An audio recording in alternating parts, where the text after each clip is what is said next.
Welcome, everybody, to Before the Commit, episode 25. This week is a News or Noise episode. Been so busy, couldn't even get to a tool of the week. But yeah, so we got a lot to cover. We'll just get right into it. So yeah, a little bit of a drama going on right now with the Department of War and Anthropic.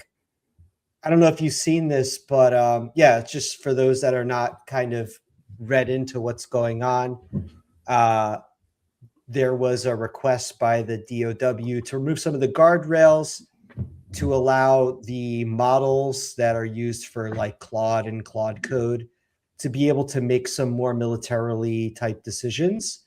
And Anthropic essentially declined, to which President Trump uh, essentially called for a 6-month ban or so, or a 6-month period in which the tools would be sort of like grayed out or blacked out from being used for governmental purposes. Now, separately, Sam Altman jumped on the opportunity right away, and apparently that's been met with some backlash. There's been some other tea leaves there. So, for example, like you know, the Anthropic app in the App Store has jumped up, I suppose, in some kind of solidarity. You know, you were talking about this yesterday, but it appears like the adverse thing has happened to OpenAI. A group of Democrats have actually created a website called Quit GPT, and several people have canceled, like lots of people have canceled their ChatGPT accounts. I'll read something from this page, Quit GPT. Apparently, ChatGPT has been losing market share. So now today, apparently, um, uh, OpenAI is now reversing course because they're realizing that a lot of people are leaving in solidarity of the decision. So yeah, a little bit of drama. They are reversing their policy on no military weapons and only for defensive use. Yeah, so interesting stuff going on right now. Moral stuff, what's acceptable use. Does the government have, I don't want to get too political here, but does the government have the right to, do something like this? I suppose they do. They can decide not to buy something. They could say we don't want to use it, for sure. Yeah. So just curious what your thoughts are on this. So it's a big topic. Yeah. I mean, I just think it's amateur hour. I mean, look at Google and look at XAI, how they don't get involved in this stuff. They're not trying to fight political battles or do any sort of, activist type stuff when it comes to the popular culture or politics. It's probably a smart move. I mean, they typically say don't get involved in politics if you're a business, otherwise you're going to lose half your audience. And it's funny because I feel like both OpenAI and Anthropic made, let's take the moral qualms out of the issue, but made silly mistakes because you'd expect OpenAI to do this and not Anthropic, because Anthropic is the enterprise play. So it makes no sense to eliminate the biggest enterprise, and I imagine that would probably flow through to other governments too, potentially. So they might lose even other enterprises around the world, governments. And then OpenAI, on the other hand, is sort of the consumer play. And they took the opposite tact and then rolled it back, which, I think that they're not as seasoned in their PR or in their public, or, in their public facing statements. And and I was already on the pod even before this happened. I was going to comment about some of the statements that Anthropic had made recently about software engineering being over in 6 months or something like that. And I think they're just all flippant statements. There's a lot of like very shoot from the hip stuff going on where it seems like Google and XAI are playing the methodical sort of behind the scenes, just stacking chips, It's interesting, like the society that we live in today is like more so now than ever. Like people want to come off as like soothsayers, like beware the march. Like people want to make bold predictions. We live in a society of hot takes, and like a lot of these like leaders, like whether it be any of the CEOs of these major AI companies, they all do it. People are doing it on LinkedIn. LinkedIn has just become a lot of hot takes and a lot of slop. So I think it's part of the culture that we have in the world right now is that people are trying to guess what's going to happen next and like make bold predictions about like things like jobs or things like data centers and space or things like that. And it's the issue here from a business perspective is who's going to want to align with these companies when they keep on tearing the carpet out from underneath their partners? I think Amazon put like, what is it, 4 million or 4 billion? I can't remember what the how many zeros there were, but they put quite a bit of money into Anthropic and pushed very, very hard for FedRAMP High and everything like that, and got them into sensitive networks and Bedrock.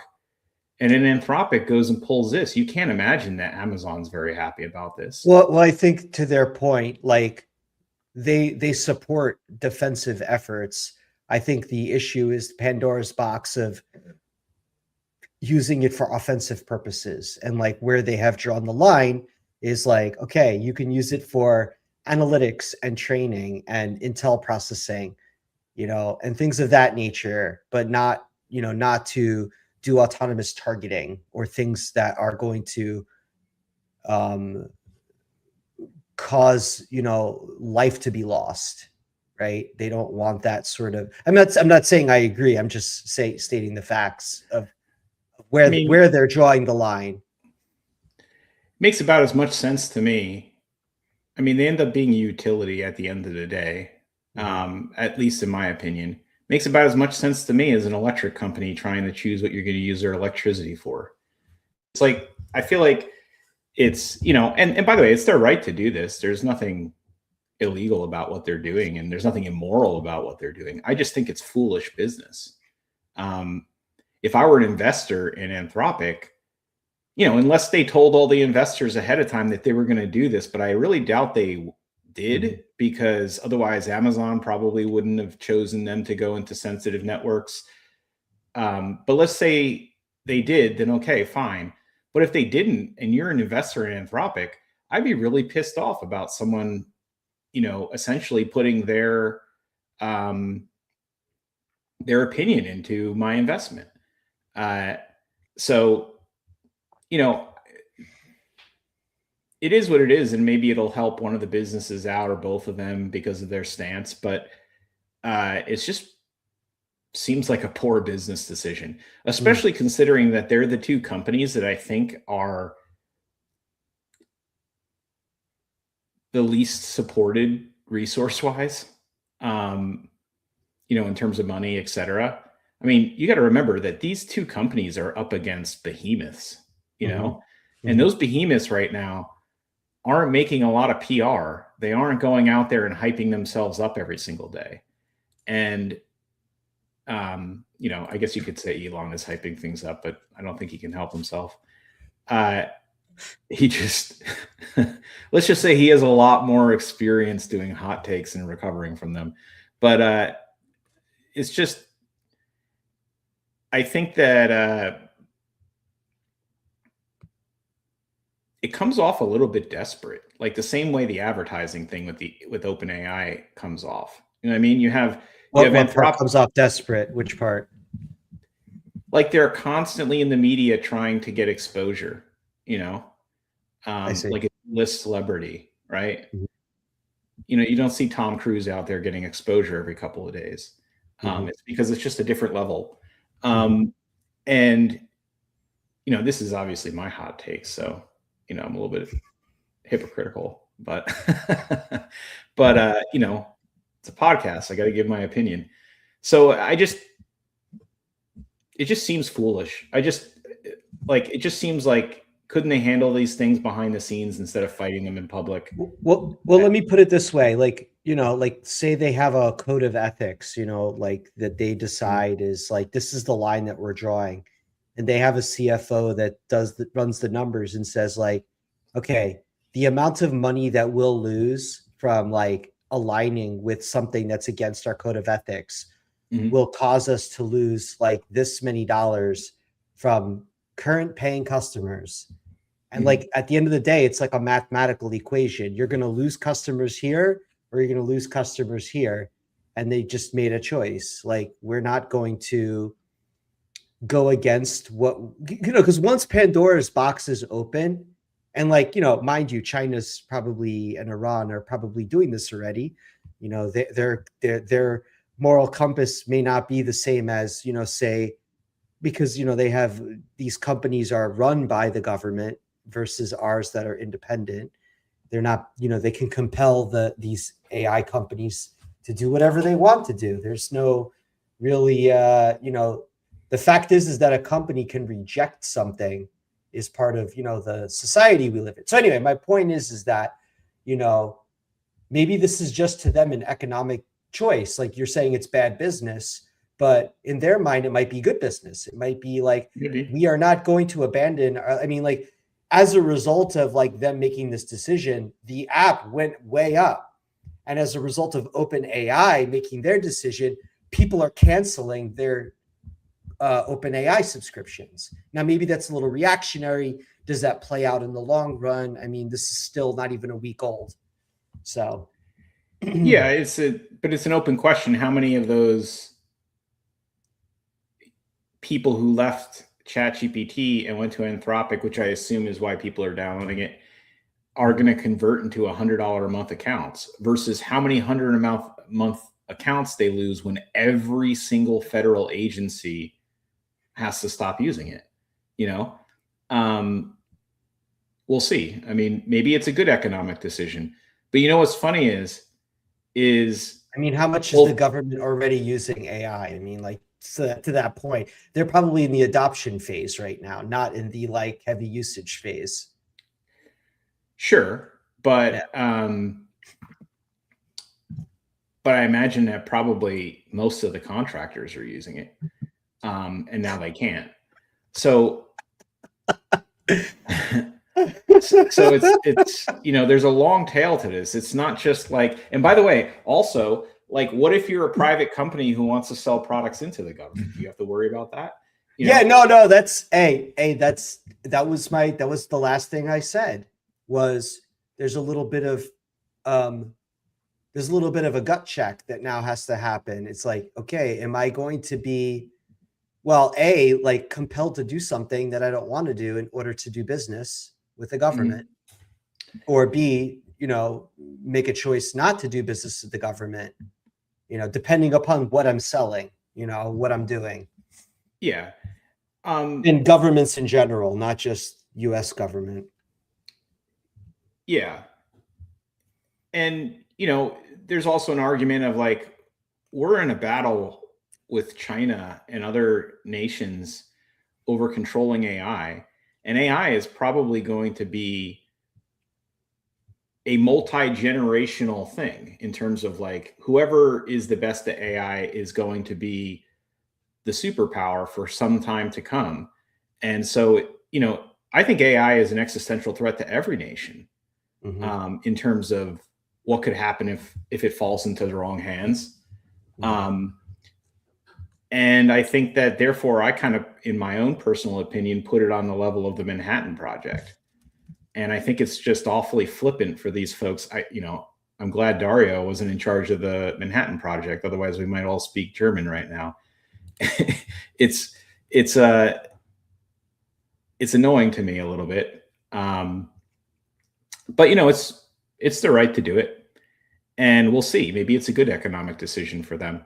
But you notice how the two companies who got to eat their cake and have it too are the two companies who kept their mouth shut and didn't make it into a huge political issue. So I think Anthropic kind of took a hit, and maybe it's not a hit. Maybe, like you said, it's going to end up being a good economic decision. Well, I don't think this is the end of it. I mean, I think this is negotiations. I mean, this is how negotiations happen in the Trump administration. There's hard lines drawn, and concessions will be made on some sides, and ultimately, I believe there's something that can be done here to put these powerful models in the hands of warfighters, not just warfighters, but for other governmental purposes. This is not just about using it for war, but using it for other cost saving, save taxpayer dollars, and improve efficiencies, and reduce the labor costs, and better allocation of resources. So hopefully that doesn't all get thrown out with the bathwater. Yeah. So interestingly enough, as we talk about AI, and last week, we don't really talk about news that much here, but there's been I don't know if you call it a war, but there's some military activity going on in Iran right now, and there's a company called Windward that published a report called Maritime AI, and there's an unprecedented amount of GPS jamming going on right now in the Middle East. And they use machine learning, behavioral analysis to detect anomalies in ship data that humans would likely miss. GPS jamming and spoofing are technical challenges that AI is uniquely equipped to solve. So I mean, it's just an example of why these models. I'm not saying that Anthropic would be used here or something like that, but you have a rapidly evolving landscape of battles being fought around the globe, and we see in Ukraine drone technology that probably would have taken years for us to see,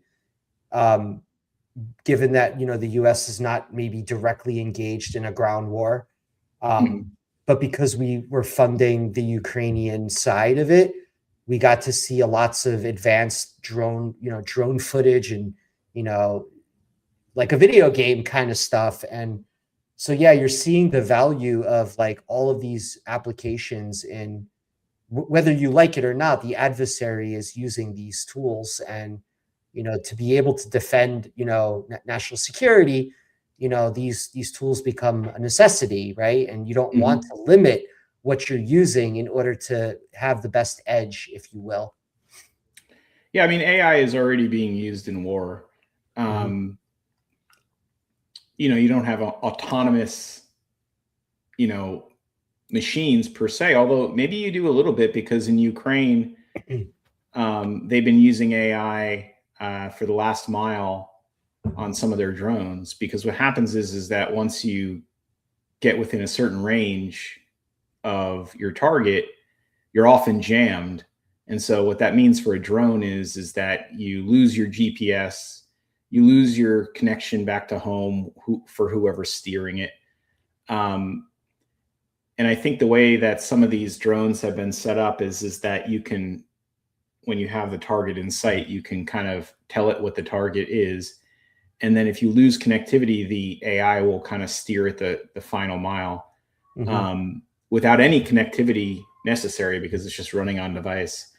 I think Anthropic, the news story that kind of kicked this off was, I think there was a Wall Street Journal article about how Anthropic was used in the Maduro raid, when they went in there and grabbed Maduro. And I think that's what kind of kicked off the whole thing. And that's when Anthropic came out and tried to respond to that, and then it created a tit and tat with the government. And then OpenAI was like, hold my beer, and jumped in and got socked in the face. And it just goes back to, what I was saying is it's kind of like, play the long game. Yeah. So, yeah, speaking of Anthropic, there's a new feature coming out. Yeah, voice. I still use Claude Code for everything, by the way. Yeah, I love it. I mean, it's the best coding agent right now. Yeah, I haven't used Codex or anything like that, but I use it for other things other than coding. I mean, I use it now for responding to RFIs. I use it for writing emails, because it's much better than a RAG database, right? Yeah. I mean, so yeah, I have my own project called Soulstone that I use, and I have, I use it for writing, posts on LinkedIn. It has access to all the the transcripts from the podcast. And so anyway, yeah, there's a new feature coming out. It's called Voice Assistant. It was released today to 5% of the customer base, which is how they typically roll features out. So it'll probably get incrementally rolled out to other users. It's a feature flag that'll get turned on.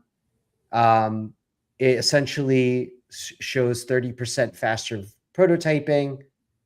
Voice mode transforms Claude Code from text-only conversational coding assistant, natural code. I mean, we talked about this in one of the episodes. Yeah, rolling out soon to Claude Pro and team users. I'm interested to see how it works, because I've been a long time user of Whisperflow, which is great, honestly. And it just works, it's push to talk. There's other ways to use it, but it has its own dictionary that it curates on its own based on you correcting things. And by correcting, I mean, you push the button, you talk, you release the button, the text goes into the text box. If you go in there and delete any words and type another word, that's automatically updated in the dictionary. So I found it to be incredibly productive. And I've been saying for a long time, if you're using AI and you're not using speech to text, then you're losing about half your productivity. It just really, and I've also talked about rambling prompts, like the idea that like when you type, you tend to make your prompt very concise. And when you talk, you tend to have a conversation, and you end up having a big block of text. Some of it is certainly rambling, but the results are so much better because the AI looks at your natural language and gets a better understanding of what you truly want and threads the needle a little bit better. No, yeah, I agree. I think that when you are typing, you tend to think, you spend a lot of your time thinking. And part of the process of talking to the model or to Claude Code or whatever you're talking to is you actually gain clarity as you start talking. Whereas you don't need to you're not waiting to gain that clarity. As you talk, you gain self-clarity, versus when you type, you're thinking and you may not gain the clarity more naturally. You're trying to craft sentences and just typing is slower than speaking, So yeah, no, I agree wholeheartedly. And you find yourself doing a lot of things like, let's create a new repo called this, and then we're going to do this. And then you go delete, delete, delete, delete, delete. Oh, actually, let's make the repo this. Whereas when you talk, you're like, let's call the repo this, and then we're going to work on this. And oh, by the way, actually, let's not call the repo that. Let's call it this. And you just move on. You just keep on flowing. And it's a much better way, in my opinion, to do things. I found it to be highly effective. And this isn't just like a hot take from 15 seconds using a product. I've been using it since, Yeah. By the way, we covered this in episode 12. If anybody wants to go back and listen, it's been a while. It's almost that was back in October. It's which is a lifetime ago. Yeah. So another interesting tidbit. I mean, this is right in our wheelhouse. So apparently, enterprises are starting to ban AI browsers. Mm. Um, those such as the Atlas, which is the ChatGPT one, Perplexity, which is now like an aggregator like Open Router. And there's other ones like, I mean, some of this you can't ban because, for example, like Chrome has Ask Gemini built in, but yeah, so they are essentially, they're trying to curb shadow AI by banning browsers, but it's backfiring because what's happening is that enterprises are setting up like AI speakeasies. They call them like underground like places where employees kind of like, hey guys, come over here, like come in the back. And it's like these underground areas like VPNs, personal devices, like back doors where they can use AI that's not allowed by the enterprise. And so essentially, by banning the tools, they are reducing productivity. And yeah, bans that, trying to, reduce prompt injection attacks and data exfiltration. And of course, the unintended consequences of doing that, eroding oversight and increasing breach exposure. Surveys show that 70% of workers bypass bans and productivity drops 20 to 40% without AI aids. Yeah. Enterprise grade AI gateways with data loss prevention over outright prohibitions. And the policy shift is needed to focus on AI hygiene, training, and approved tools to avoid the speakeasy culture. Yeah. It's a microcosm of what happened in the engineering market already.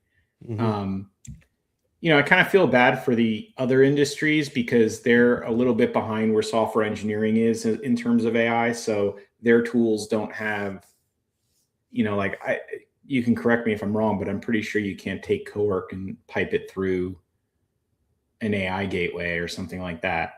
Whereas like most of the engineering tools that have to do with AI have the opportunity for you to secure it.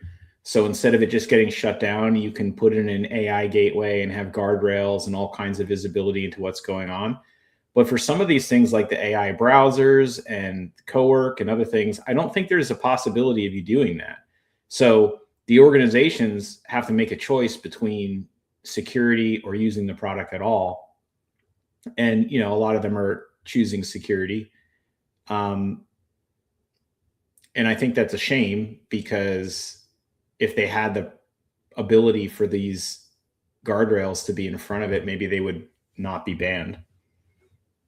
Yeah, I mean, it comes down to like giving people the best tools, but monitoring the behavior, like not banning the tools. And like, I mean, I get the idea behind banning a browser, um, but you still need to give people the best tools. Like, it makes sense why, there's a lot of issues with Atlas anyway. Like, it has a number of vulnerabilities, because of some of the zero click, like prompt injection stuff, the way it scrapes. Um, they're not great, but yeah, I mean, like give them something that is useful, um, so that it provides the same quality of experience, but without sacrificing security. And then they'll use those things and not create these backdoors. Yeah. And if this was just an incremental productivity increase from like a tech utility or app or something like that, then it would be so cut and dry for businesses. You just ban it until it's secure. It's Mhm. only, an incremental improvement. But the problem with AI is it's tantamount to magic. It's like a whole new generation of something. And then you're forced into this situation of like, do I use the Xbox or go back to the Nintendo? You know, and there's just such a radical difference in productivity between one and the other that Mhm. you find yourself in a position where you have to make a choice between security or the velocity of your business against competitors. Yeah. And that's something that has to be solved. Yeah, yeah, for sure. there's a lot of opportunity for this sort of enterprise governance, if you will. Yeah, you'll be you could either end up being the one ahead of all your competitors, but the least secure, or you could end up being the most secure, but last in market share. Well, you can be both. I mean, that's where the opportunity is where you can be moving fast, but also be doing it securely, right? The problem though is there's not a lot of education out there about how to do that. So a lot of these middle managers or CEOs are kind of out of their element, and they're looking for folks out there to help them understand how to secure it, have their cake and eat it too. Well, yeah, I mean, I think that's a lot of the sort of, the backdrop of AI is like when you don't understand something, you just ban it, instead of trying to figure it out. And I think that's a somewhat healthy reaction to it. You're not just going to, especially if you're in a highly regulated environment, you're not just going to want to like open yourself up to legal liability. But yeah, I think there's a lot of opportunity in educating and providing the safe kind of channel for people to use this stuff, like coming up with an AI, acceptable use policy and providing the proper tooling and governance around the tooling. Yeah, that's where the opportunity really is. And also training, folks need to understand how to use these things safely. Yeah. Has anybody had any training from any of their employers about AI? Possibly. I mean, I don't think there's probably less than there are that I would say probably like less than 5% of businesses are doing that at this point. Other than the talk being don't use it. Yeah. So what else? Interesting. We've talked a lot about on this podcast. Oh, way back in like, who knows, episode 2 or 3. We talked about creative works as it relates to copyrights. And so there was a case that opened up, Thaler versus Perlmutter. And they actually, this was yesterday, U.S. Copyright Office rules AI-assisted works lack human authorship protection unless significant creative input is proven. In Thaler versus Perlmutter, courts upheld no copyright for fully AI-generated art, emphasizing human spark requirement amid rising AI content blurs. The core ruling is that AI outputs ineligible for copyright without minimal human creativity. Example, prompts alone are insufficient. Implications for creators: prompts and minor edits may qualify, while automation does not. Shifts the burden to prove human involvement. Industry aspect: challenges AI art tool market, encourages hybrid workflows to secure intellectual property. So I mean, it's not quite what we talked about, but it's interesting in that, like, for example, like, music, right? You're seeing a rise of music and movies and things of that nature. And like, what is the amount of, if this is like, a formula, right? What is the amount of human element that needs to be included in order to copyright your creative works? If you're using AI, for example, we've talked about umpteen things. You can go back and listen to episode 2 or 3. I don't remember which one it was, but movies and art and music and so on. Yeah, I'll have to read into this a little bit deeper, but I think what they're trying to guard against is, I think early on in generative AI, there was folks out there trying to generate everything so that they could have a copyright on like so many different things. And obviously there needs to be some sort of limitation to, like, if I just set my computer up to generate images from now into eternity as fast as possible, do I own like copyrights on like ridiculous amount of stuff? So I get that. But on the other hand, when they say prompts aren't enough, it's like, well, what do you mean? You got to train your own neural network in order to copyright something that comes out of it. Like, does that mean that any piece of I mean, software that's written can't be copywritten because you use prompts. I mean, I think this is going to break down pretty quickly if that's the litmus test, because in a short period of time, everything is just going to be prompting all the time, in every industry. So it's a step in the right step in the right direction. But I feel like, probably this year, there's going to be blockbuster movies coming out that are completely generated through prompts. And to say that that's not copywritten, even though they worked on it for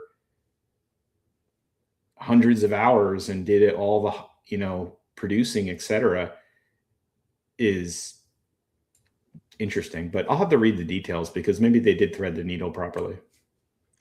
So just something from this, the artist provided highly specific prompts to select the color, style, and era of the artwork and arrange the elements in the image to represent women dressed in Victorian dresses performing opera on a stage, and further prompted the AI to depict each performer as wearing a space helmet. Allen also used prompts to modify the image to include a theater stage, an audience, and a window with a view of the outer world. Despite the artist's undisputed contribution in the form of carefully crafted prompts, image selection, and modification, the Copyright Office denied registration, holding the artist had no control over how the artificial intelligence tool analyzed, interpreted, or responded to these prompts, nor did he exercise any control over the actual creation, development, or execution of the image that Midjourney, which is the tool that is used, rendered on his screen. Yeah, but I can go on YouTube and find a whole bunch of people putting paint in some sort of swing and throwing it around the room. It's like people have been creating. I know what you're talking about. Forever. I've seen those videos. It's like people have been creating random art for a long time. You know what I mean? Like, if you, I don't know. It's like, I guess it's something that lawyers will have to figure out where the right way to thread the needle on. But I think it's going to be. Well, this is case law now. I mean, this is copyrighted case law. So, I mean, he wrote it. This guy, Jason Allen, was he generated an image for a graphic novel, and he tried to register the image and was denied. And so hired a law firm, went to court and lost. And now there's case law. Yeah. What if you generated an image with AI and then you paid someone to make the image exactly as it is? What would be the case law at that point? Like, I mean, I'm trying to. Yeah, I don't know. I'm not a lawyer. Yeah. It's like there's going to be a whole pop-up of industries of send us your AI graphic and we'll copy it and send it back to you. And then now it's copywritten or something. I don't know. I mean, I do think there needs to be some kind of intent, like I think if you're taking the image and copywriting it, like the idea, like if I write a book, it's automatically copywritten because I wrote it. I don't think you have to file a copyright on it. I'm out of my depth a little bit, but maybe for AI work, you should have to file it instead of just like in the background, your agent is just creating millions of artwork and then somehow that's all copywritten. It's an interesting question. And I don't fault, them for trying to do this, because I think it does need to be done. And I don't have the answer for how it should be done, but I can find some loopholes in what you described at least, Yeah. Yeah, it's different for a book. Like books become like automatically copywritten when you kind of make it when it exists. So, again, like now part of copyrights are in at least in books is that if somebody tries to take your book and reproduce it, if you don't defend your copyright, you lose it. It becomes public, what's the word? Public domain. Yeah. So yeah, I mean, copyrights are only valuable if you can actually defend them.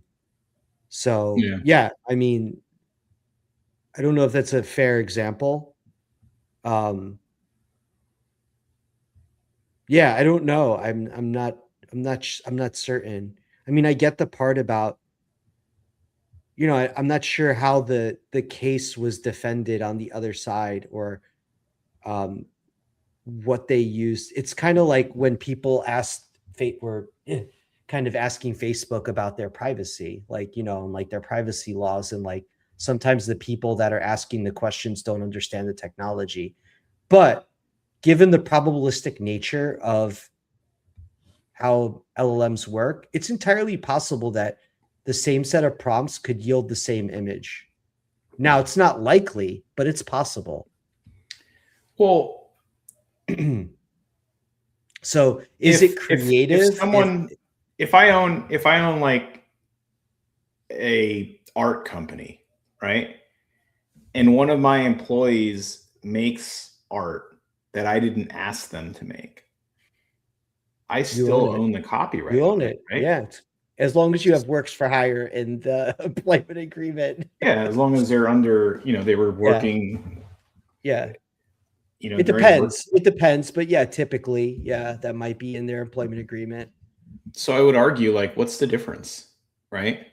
Like, is the essential difference that somehow it was transferred to me because a human did it versus if an AI did it, you know? Yeah, I think their point is not about ownership. I think the point is about, Well, I mean, it'd be copywritten too. well, no, I think the point is about creativity, and that if you use an AI model, I'm not saying yes or no, but if you use an AI model and you just craft a bunch of prompts, that is not enough creativity to qualify for a copyright of an image, right? Or whatever else. I guess Mhm. it's an image in this case, but What if your prompt um, is as long as a book? they're saying Like, what that if I prompts write a are not, book but and put but it his into a prompt? but it was a series of prompts. We don't know how long it was. Yeah. We don't have the exact prompts that were created, but perhaps it's not enough. Maybe part of it is that you need to have included something as part of the creative process, meaning like an image to start out with that was partly created by you, Mhm. And what but if not it a was like an machine. iterative approach? Like, what if I generated an image and then I prompted again and say, "Hey, change that to that," and Well, then I think but that's what he before did. That's what he did. Yeah. I think, yeah, I don't know. I It's, agree with yeah. that entirely. Yeah, that's so, yeah. The slippery slope. Yeah, I mean, I think the slippery slope is all this other type of mediums that are also impacted by this. AI assisted creations, like Mhm. creative works beyond, I mean, everything, poetry, literature, whatever have you. Now, like if you have a podcast and you have unique content and you go and generate content from your unique content, to me, that would qualify as a copyright.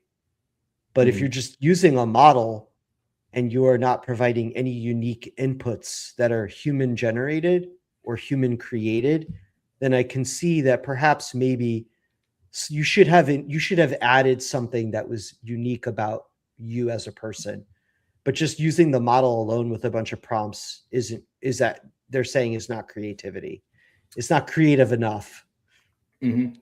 So Like, it, I feel like you have to break it down to a principle. What they're saying is that AI is black box. When you put something in it, you're getting something random out, so it shouldn't be copywritten. Okay, well, if I made a physical black box that I pour paint in and I can't determine where the paint's going to go, they would copyright that, right? So it's mhm, like, I feel like the principle needs to stand, you know? mhm, It mhm. kind of just rubs off as like, we don't like AI and, therefore we're going to treat it different. Or maybe we don't Or understand we don't AI. understand it is where I was Mhm. going. We don't understand that it's a mathematical equation that is probabilistic, and Mhm. the part of the prompt set process and the creativity behind it should be sufficient enough. Or maybe they Mhm. just feel like there's going to be too many requests to the trademark office and we can't keep up with it.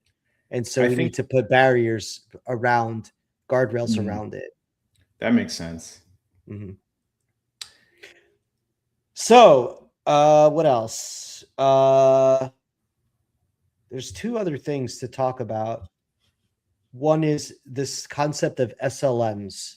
We've talked about it briefly. We never actually did a deep dive in it, but I've been meaning to talk about this for a while. So, Mhm. essentially, what is an SLM?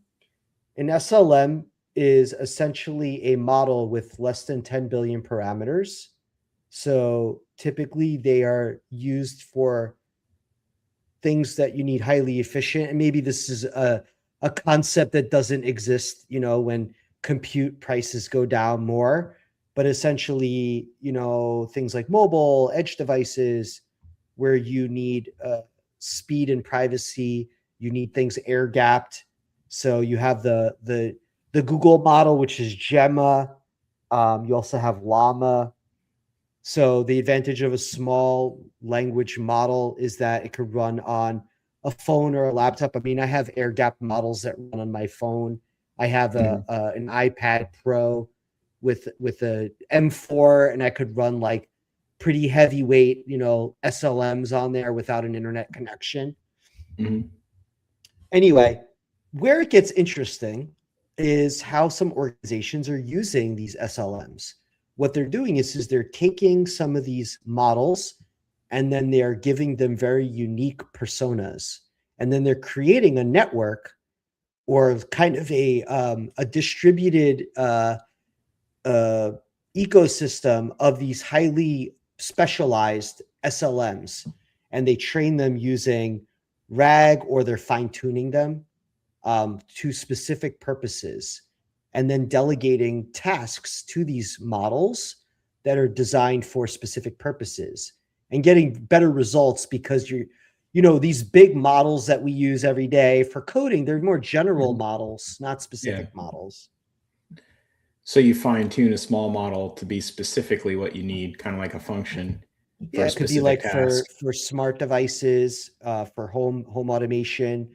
Mhm. It could be for chat a specific chat bot that's doing something very very specific, and you might get better results by using an SLM over an LLM. Yeah. Trying to think of the best, like what would be a use case for that. You know, I want, like, I understand like smaller models when it comes to Edge. things outside of language, right? Mm-hmm. Like, I made a model that plays a game for me just Mm-hmm. because I was, investigating, you know, training models and things like that. And I trained a model that plays a game, and that's certainly much less than 10 billion parameters. Mm-hmm. Um, but like, where would you want a little language, but not a lot? Um, and I mean, part of it could be from a security perspective. Like you may actually, for example, like a chatbot that you don't want to have a large blast radius. You mhm, might choose to use an SLM that's fine tuned, that you limit its sort of blast radius. Um, Essentially, you start micro segmenting your network, your cluster of um, models that can respond to various different actions by microsegmenting behavior out of something that may be more permissive, or more mhm. parameters, more attack surface, the I larger can see it. context window. I can see it being on a small device that does like some sort of home automation, like where you're limited. It's essentially like a language model in front of an API. So there's just a limited amount of things you can do. Like instead of me having to say, Alexa, turn on bedroom lights, right? I could just say, hey, it's dark in the bedroom, and it would understand what I meant and Mhm. still fulfill the API. So yeah, I guess I could see how it would be very useful for IoT And to give like, you see it for voice applications, like if you're using an air gapped model on like Whisperflow or Mac Whisper, like you could use an offline model. You don't need a large language model for refining your dialogue before it gets sent to a larger model.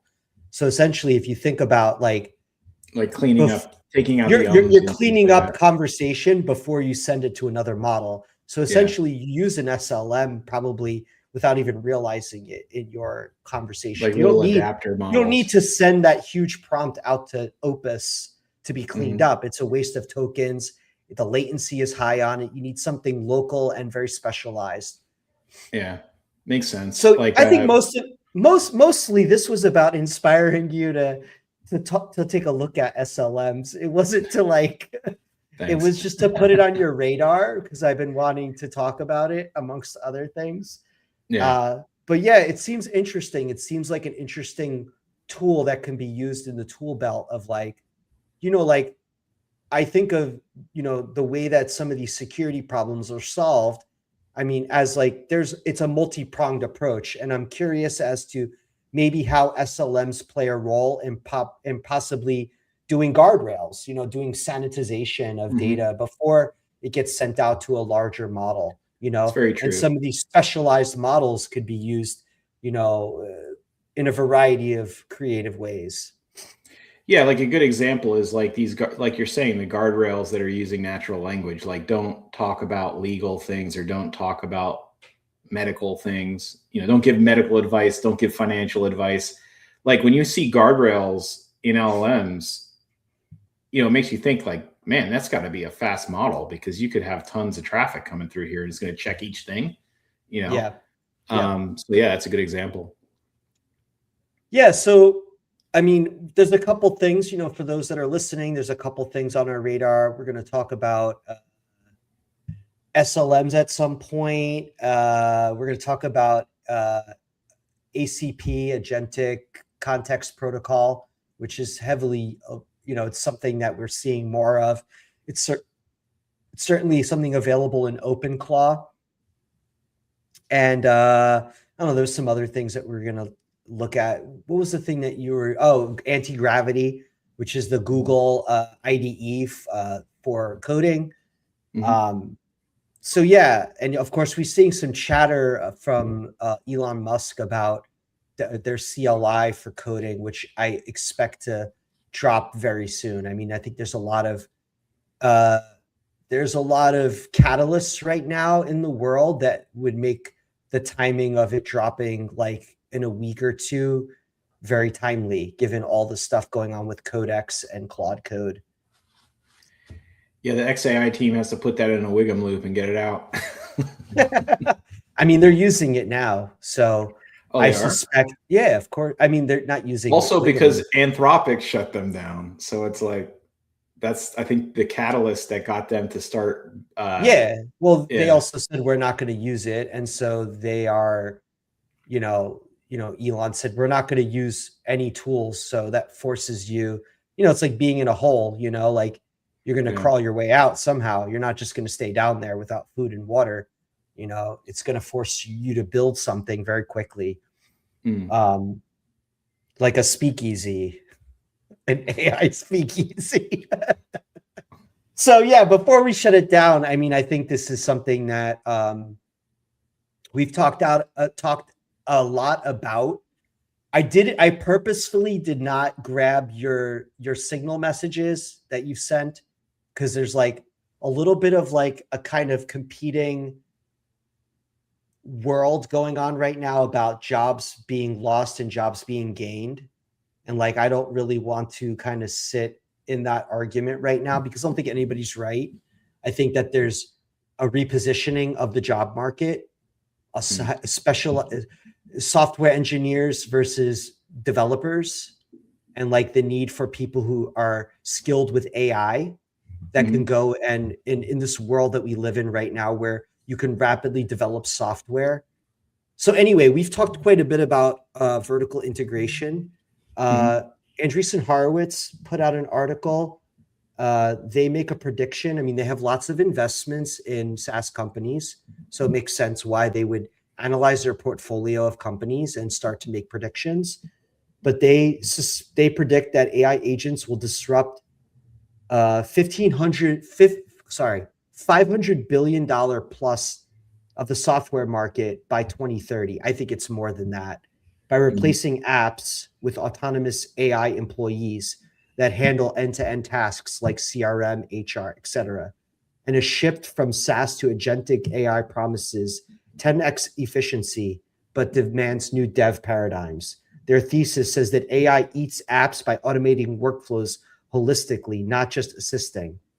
AI sales reps closing deals. And that this AI market is ripe for cannibalization.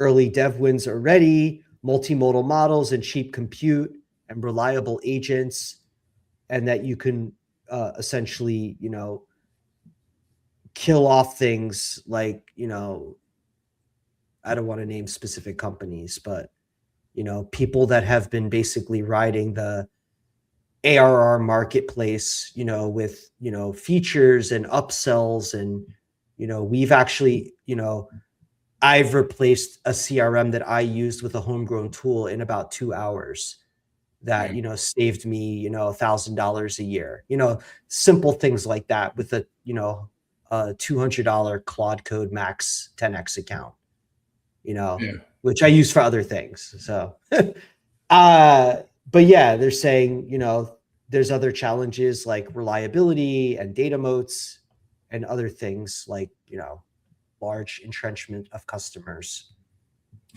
But yeah. Yeah. From time to time, I think about like when AI is doing things like a true assistant, right? Where you can just hand it things to do and it's actually doing it. Like do my taxes, close these sales, go make cold calls,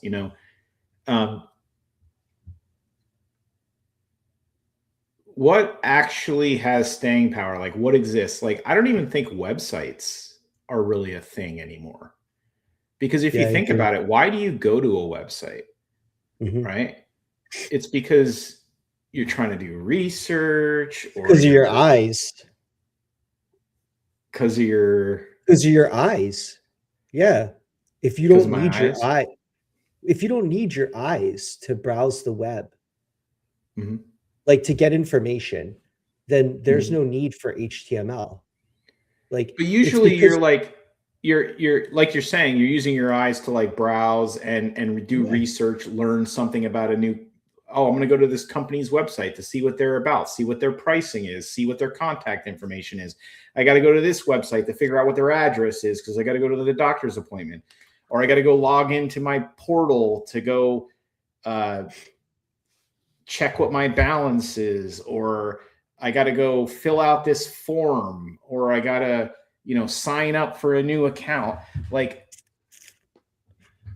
are you really going to do that anymore when the AI can do it for you? You're going to have it go research for you. You're going to have it go make the appointment for you. You're going to have it go find the address. You're going to have it go do whatever, You access the internet primarily through one sense. I mean, yeah, sure, you could listen, but primarily HTML and JavaScript are related to this using the sense of eyes.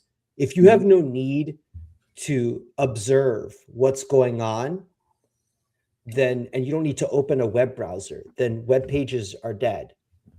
If everything is done through, verbal communication and audio communication, sure, maybe you're reading the response back from your bot, but there's no need for you to consume information through a web browser. So yeah, I agree that websites are, it's part of the reason why ChatGPT is putting ads, is because the idea behind an impression market that is based off of, maybe what still exists is like social media, like in the form of reels, because it's entertainment and there's an influencer market and things like that. But I agree with you. I don't know that the internet, the way we know it, exists, in 5 years. I specifically web pages. I think the web will still exist, but I think it'll be primarily for agents to find information. APIs, MCPs, like the protocol of the internet will still exist, but the web page concept will probably not. And maybe the in idea some that cases it does, but the idea that someone would come there and read your website that's not an AI will be a smaller and smaller thing every year until probably it disappears at some point. So I think that the companies that kind of make it out of this are the plumbing companies of the internet, like those that have done the legwork to create APIs that have moats that like are hard to break through. Like and the actual plumbing companies. Well, yeah. But yeah, I mean, like companies like, I think a good example is like PayPal or Stripe, you know, or Square, you know, companies that have gone through the heavy lifting, like things that you like authentication, you know, like these are not like things that you would normally go and build because they're highly complicated. They have lots of confusing protocols, you know, standards, you know, some of them have regulatory challenges around them, like PCI DSS and so on and so forth. And then these other companies that are just web pages, you know, which I'm not going to call out by name. I think that they have a hard time finding a foothold in a world where, you know, honestly, like you wind up shoehorning yourself into them and never being fully satisfied. Whereas you can just build agents that automate your business. I just think I think even the PayPals of the world are in trouble because really? I think everybody's in trouble. I don't think there's any safe spot anymore because what took you some amount of time to build is now a fraction of the amount of time for someone to follow you. And even if you're the leader and you do something first, everyone can fast follow immediately. There used to be some period of time where you could exploit being first. Well, like I would now just say, everyone can follow along in a weekend. You know, I'm not saying that they're safe. I'm not saying that they are. They have more of a moat. Protected. I'm just saying if you are trying to automate your business, there's certain parts of it that you can automate away. But then there's other parts like highly regulated things that you would probably say, yeah, that's a lot of work. I'm probably not going to do that. Yeah. Or you might say like, hey, like the margins are going to be better if we do this and go get whatever regulate, you know, getting PCI DSS certified is, you know, not, you know, it's not like, you know, you open Claude Code and you have it. You have to go through a formal attestation and, you know, security, you know, audits and things of that nature, like a FedRAMP. You're not just going to get it because you code it. But the crazy part is that eventually you will. You will just Possibly. Get a FedRAMP because you'll tell the agent to go get a FedRAMP. I hope like so. That's where we're going. Like that's where it's going. Yeah, I hope so. I hope it's like that. Yeah. Yeah. So yeah. I think that like, and I've heard arguments, and I happen to tend to believe this, that software may become ephemeral to the sense that like it will be made on the fly when you need it. Kind of like the difference between, you know, like going to a restaurant, you know, and they just make what you want when you need it. Except for you'll be able to ask for anything you want. I think that companies are going to start vertically integrating where their dependencies are going to be more rare than they are right now. It's like everything is a dependency, right? Like you've got thousands of dependencies and thousands of, you know, integrations and stuff like that. In the future, it might be like a lot less. You may have companies where their entire stack is built in-house. There's not a single dependency. I think that's where it's going over time. I will not disagree with you. I think you're spot on. Yeah. Cue the music. Oh yeah. Yeah, cue the music. There was new music in the beginning. Oh yeah, I had a little heartbeat to throw You had you a off a little heartbeat. bit. Yeah. So anyway, next week we'll be talking about something. What are we gonna talk about next week? Well, we have the SLMs I'll look into, and anti-gravity, and then the ACP. Yeah. It'll actually be 2 weeks. We'll be back. Yeah, next week we'll be off. Thanks everybody for joining. Take care. Take care.